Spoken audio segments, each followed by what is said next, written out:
Assalamualaikum warahmatullahi wabarakatuh. Bismillahirrahmanirrahim. Alhamdulillah. Wassalatu wassalamu ala sayyidina Muhammadin Rasulillah sallallahu alaihi wasallam wa ala alihi wa ashabihi wa man tabi'ahu dahu wa wala. Amma ba'dah. Anak-anakku sekalian, para peserta matsama dari Madrasah Aliyah Nahdlatul Ulama Putra Pondok Buntut Pesantren yang saya hormati, alhamdulillah saat ini kita bisa bersama-sama menyelenggarakan dan mengikuti satu tahapan ya di dalam proses pembelajaran yang dilaksanakan oleh Madrasah Aliyah NU Putra Pondok Buntut Pesantren, yaitu matsama. Pada kesempatan ini saya ingin menyampaikan, menjelaskan beberapa hal terkait dengan Nahdlatul Ulama, di mana kita tahu Nahdlatul Ulama itu berasal dari dua kosakata, Nahdhah dan ulama. Nahdhah dan al-ulama. Nahdhah sendiri berarti adalah kebangkitan, sedangkan al-ulama adalah mereka yang memiliki pengetahuan yang mendalam tentang ilmu-ilmu Allah Subhanahu wa ta'ala. Nahdlatul Ulama kemudian juga pada akhirnya bisa kita fahami sebagai organisasi sosial kemasyarakatan dan keagamaan, jam'iyah, ijtimaiyah, diniyah, yang berarti sebagai organisasi sosial keagamaan kemasyarakatan. Nahdlatul Ulama juga memiliki struktur dan pengurus yang melaksanakan segala kegiatan, yang melaksanakan segala program yang direncanakan oleh Nahdlatul Ulama untuk mencapai tujuan Nahdlatul Ulama. Sebagai organisasi, NU lahir tanggal 31 Januari tahun 1926 bertepatan dengan tanggal 16 Rajab tahun 1344 Hijriah. Didirikan tepatnya di Surabaya oleh para ulama, para kiai di Indonesia, khususnya para ulama dan para kiai pengasuh pondok pesantren, dipimpin terutama oleh Hadratus Syekh Al-Maghfurlah Kiai Haji Hasyim Asy'ari. Kiai Hasyim Asy'ari di dalam mendirikan Nahdlatul Ulama banyak dibantu oleh ulama-ulama lain di Indonesia, termasuk diantaranya adalah Al-Maghfurlah Kiai Haji Abbas Pondok Buntut Pesantren. Jadi artinya ketika kita bicara NU, maka Buntut Pesantren sejak awal berdirinya itu terlibat secara langsung. Karena itu kemudian tidak heran bahwa sampai sekarang selalu saja para kiai, para tokoh, para sesepuh pondok buntut pesantren itu selalu menjadi pengurus Nahdlatul Ulama di berbagai tingkatan. Dulu sesepuh buntut pesantren Kiai Haji Abdullah Abbas menjadi salah seorang mustasyar pengurus besar Nahdlatul Ulama, setelah sebelumnya menjabat sebagai Rois Syuriah pengurus wilayah Nahdlatul Ulama Jawa Barat. Sesepuh pondok buntut yang sekarang pun Kiai Haji Adib Rafiuddin itu merupakan salah seorang mustasyar pengurus besar Nahdlatul Ulama.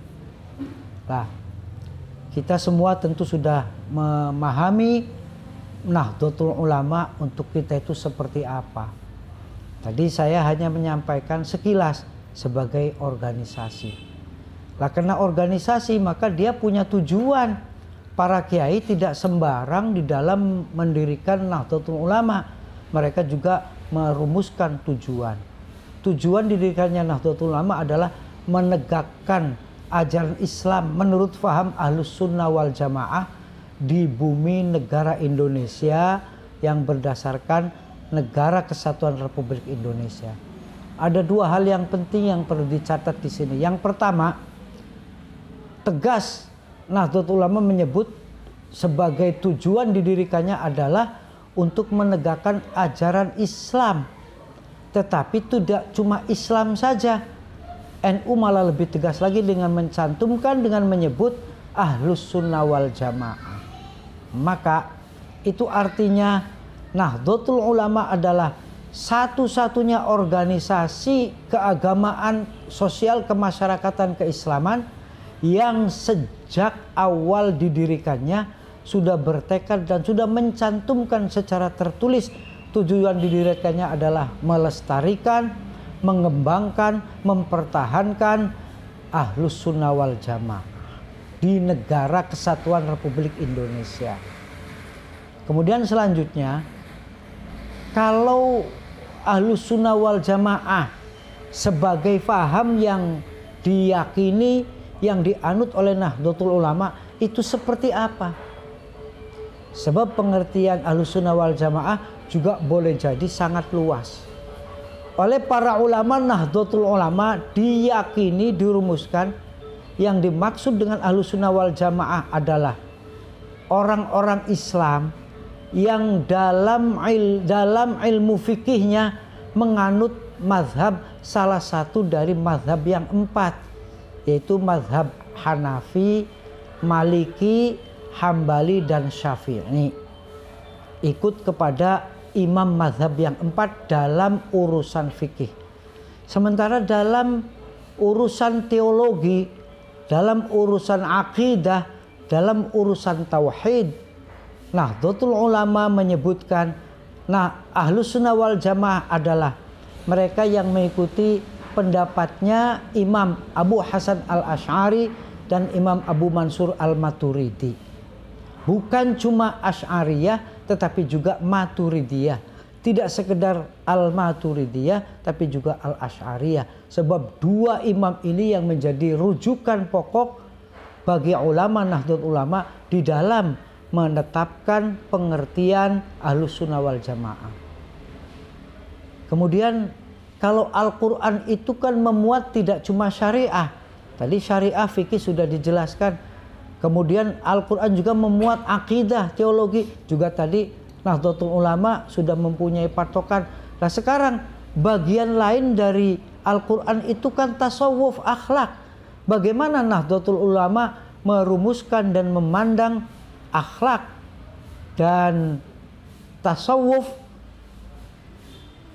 dalam kaitannya dengan Ahlus Sunnah wal Jamaah.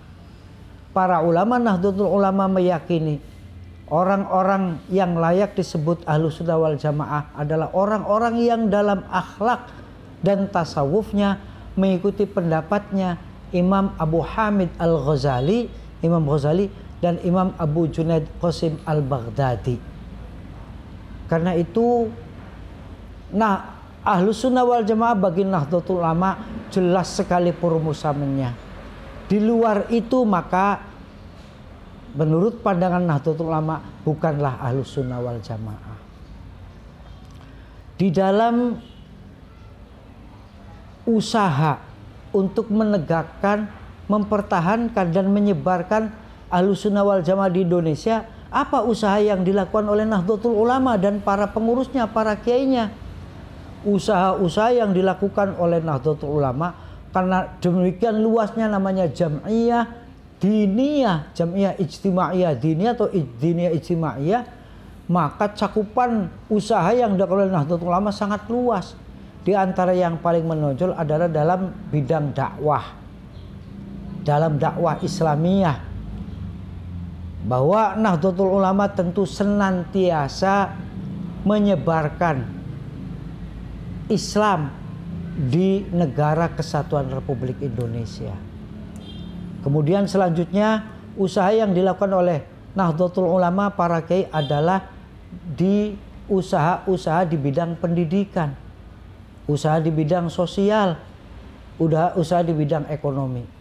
Nah, terkait dengan pendidikan ini, maka para ulama Nahdlatul Ulama justru yang dulu mendirikan lembaga pendidikan yang tertua di Indonesia ini, yaitu pesantren.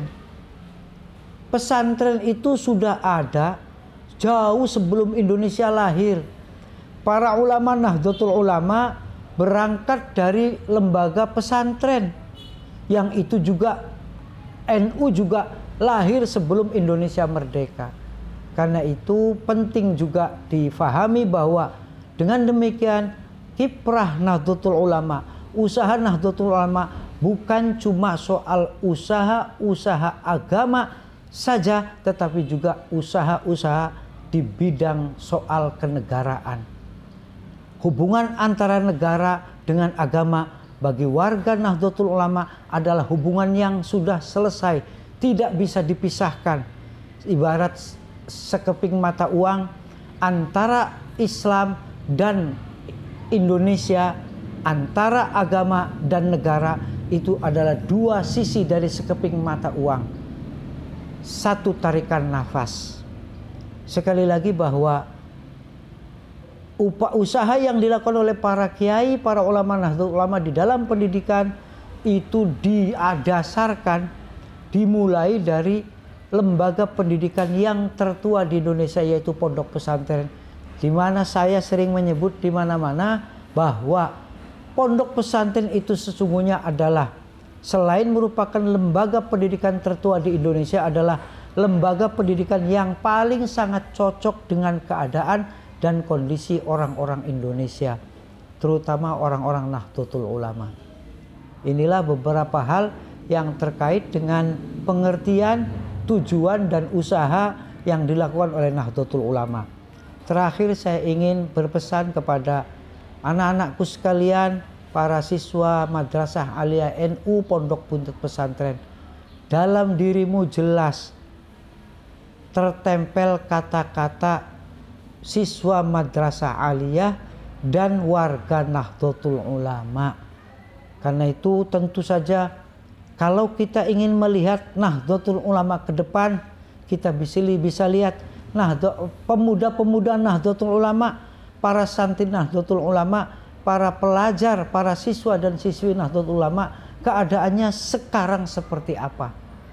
Karena itu saya berharap agar anak-anakku sekalian, para siswa Madrasah Aliyah NU Putra Pondok Buntut Pesantren, kesempatan belajar di Pondok Buntut Pesantren ini harus dimanfaatkan semaksimal mungkin untuk memahami ajaran-ajaran Ahlus Sunnah wal Jamaah dan untuk mempersiapkan diri menjadi generasi penerus para ulama Nahdlatul Ulama. Mudah-mudahan manfaat. Mohon maaf. Wallahul muwaffiq ila aqwamit thoriq. Assalamualaikum warahmatullahi wabarakatuh.